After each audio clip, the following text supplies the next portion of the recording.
Hello, it's Govinda Singh, 1984, Gablov 84, area of OSNST Limited, and I previously said that I was going to sign off from social media for about a month, but seen an article recently regarding Afghanistan and how the Western armies are leaving Afghanistan and the National Afghan Army are retreating to parts of Tajikistan, and there's a possibility that the Taliban are going to return to power.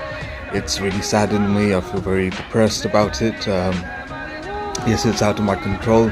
A lot of things that I talk about are out of my control, but I can't help but feel passionate about certain things that go on around the world. I think it's a very tragic situation that the Taliban have this smirk on their face after nearly 20 years of war. But we need to get perspective just to get things into perspective, especially in a town like Southall Town, a multicultural, multi-faith, multi-ethnic town like Southall Town in the Ealing Borough of London, United Kingdom. The question is who's the Taliban? To get an understanding of exactly who the Taliban are, we need to go further back to 2001, to the invasion, and go further back to the end of the civil war in Afghanistan. Now, during the civil war in Afghanistan, we had the Pakistan, the Wattans, the Democratic Republic of Afghanistan, who were allied with the Soviet Union, and then you had the Mujahideen, who were being armed by the British Tory Party, Margaret Thatcher, and Ronald Reagan's US Republican Party. So the divide in Afghanistan with those who wanted to work with the Soviet Union and those who wanted to work with the United States. At the end of the civil war, during the civil war, many outsiders from Afghanistan, like bin Laden from Arabia, Saudi Arabia, they flew into Afghanistan and they started rallying fighters throughout the world to join in what they considered some sort of religious war in Afghanistan to get behind the Mujahideen and repel the Soviets and get them out of Afghanistan. And at the end of the civil war, the Mujahideen, with the American backing, were victorious. So by the 1990s, after the end of the Civil War, there was probably a lot of euphoria, a lot of adrenaline pumping through the veins of the Mujahideen who were victorious in the war.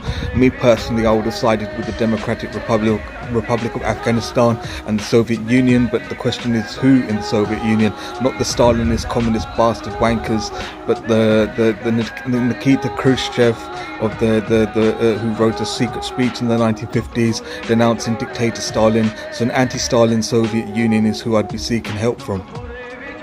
So at the end of the Civil War, bin Laden, who's a prick, a dickhead, he's not a hero, he's a son of a bitch, he Talibanized the Mujahideen, Talibanization of the Mujahideen, and he turned it into a strict Saudi Arabia Sharia law style movement. And many of the Mujahideen were opposed to the Talibanization of the Mujahideen, namely a Mujahideen general called General Sardar Abdul Haq, who was an opponent to the Democratic Republic of Afghanistan and our Soviet allies during the Civil War, and was victorious at the end of the Civil War, but he opposed bin Laden's agenda to Talibanize and set the hands of times backwards in Afghanistan in the 1990s. And what took place was anybody who opposed the strict Sharia law style governance in Afghanistan were put to death. Young boys were bound and gagged and shot in the back of their heads. Women began to be treated like second-class citizens in their own country. And from the 1950s, 1960s, when Afghan women could attend school, colleges, and become doctors and lawyers and dress moderately, as you could say, the hands of times were turned backwards by bin Laden. So he wasn't very popular with a section or a faction of the Mujahideen who was pro-American during the Civil War, but anti-Talibanization after bin Laden decided to Talibanize the Mujahideen. So that happened in the 1990s. So from the 1990s all the way up until 2001, at least 10 years, a decade or so, Afghanistan was cut out from their outside world. Money that the Americans were sending to the new Taliban, the bin Laden Taliban, Sardar Abdul Haq of the original Mujahideen would oppose and plead with the Western world, the United States, please do not fund the Taliban, please do not send them weapons or any sort of financing, because they're turning sports stadiums into execution grounds. So there was many Mujahideen who opposed this Talibanization. Then we had the incident in 9/11 in New York, where a plane came crashing down into the World Trade Center in New York, and so George Bush Jr. wanted to show the world that he's going after the culprits, or who supposedly were the culprits, to show that he's doing something about it. But the situation is, to go after the Bin Laden, George Bush had to work with the Pakistanis and use Pakistani aerial grounds and territory to start a base to go after the Taliban. But Pakistan were very adamant. This is the same ISI in the Pakistan who supported the Mujahideen and funded and armed the Mujahideen during the civil war against the Soviets, and who were supporting Bin Laden and funding Bin Laden and his Talibanization agenda, had much support in the tribal regions of West Punjab and the tribal regions of Pakistan. And so by the end of the what I was going to say. So George Bush Jr. wanted to show that he was doing something about 9/11, and he allied himself with Pakistan to go after the Taliban. But Pakistan were adamant that India not be brought into the military boardroom to discuss how India feel we can go after the Taliban and put a stop to their nonsense. There was Pakistan condition with the United States is, if they're going to work with the Americans, then America cannot allow India to have a say in how to go about it.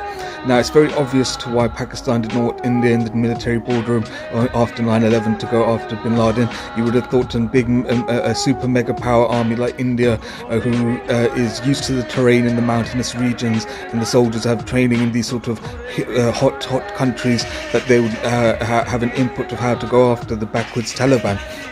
But Pakistan were adamant and very strict with their agreement with the United States that India cannot have a say or input in regarding how to go after the Taliban.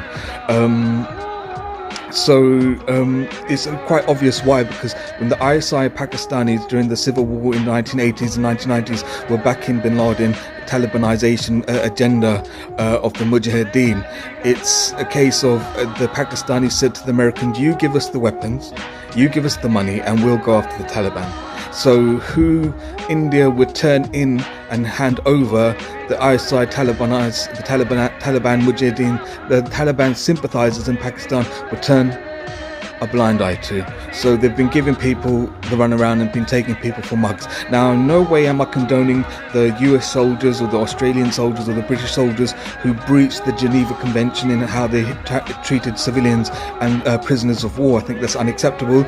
But it's a case of the Pakistani heroin drug dealers, the drug lords in parts of Western Europe and America, are clearly sending money that they obtain through the illicit heroin trade and sending it to gangs in Pakistan, who then send money and financing and weapons to the Afghan Taliban. So basically, the reason the West Punjab Taliban have taken the world for fucking idiots. That's why I had to put this blog, because that's what I basically want to say. The West Punjab Taliban have taken the world for fucking idiots.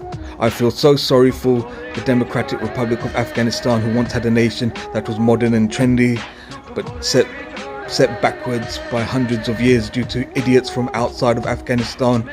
And I do not view those in West Punjab, the West Punjab Taliban, as a foreign enemy to me.